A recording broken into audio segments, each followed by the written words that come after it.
Hi friends, కొబ్బరి పచ్చడి ఈ విధంగా చేసుకోండి. సింపుల్గా చాలా బాగుంటుంది. ముందుగా స్టవ్ మీద బాణీలు పెట్టుకొని నూనె వేసుకోవాలి. తర్వాత ఉల్లిపాయ ముక్కలు, టమాటో ముక్కలు, పచ్చిమిర్చి వేసి కలుపుకోవాలి. తర్వాత కరివేపాకు, ఆవాలు, జీలకర్ర, పచ్చెనగపప్పు వేసి బాగా వేయించుకోవాలి.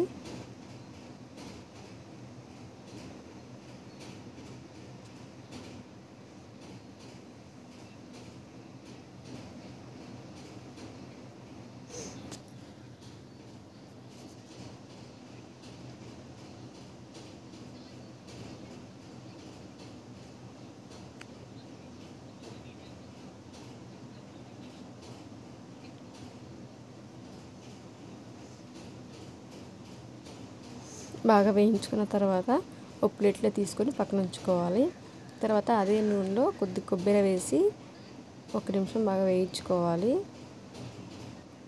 అది మీ చాయిస్ అండి, ఇష్టం ఉంటే వేయించుకోవచ్చు, లేకుంటే లేదు. తర్వాత కొబ్బరి ముక్కలు మిక్సీ జార్లో వేసుకొని తగినంత ఉప్పు వేసుకొని మెత్తగా మిక్సీ పట్టుకోవాలి.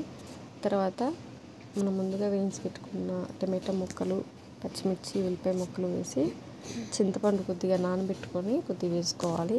చింతపండు నీళ్ళు కొద్దిగా పోసి మిక్సీ మెత్తగా ఆడుకోవాలి. మిగిలిన నూనె పచ్చళ్ళు వేసేసుకొని బాగా కలిపేసుకోవాలి. ఇష్టం ఉన్న వాళ్ళు పోపు వేసుకోవచ్చు, లేకుంటే అవసరం లేదు.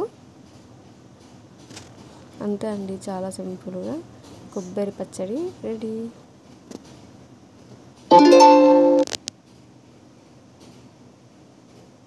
777 అప్పడాలు చాలా బాగుంటాయండి. ఇవి డీమార్ట్లో దొరుకుతాయి. చాలా టేస్టీ కూడా ఉంటాయి. మీరు వెళ్తే ఈసారి ట్రై చేయండి. 777 అప్పడాలు. కాస్ట్ వచ్చేసి 144 అయితే హాఫ్ రేట్ పడుతుంది మనకి. ఇది అప్పడాలు చాలా బాగుంటాయండి. Please subscribe my channel.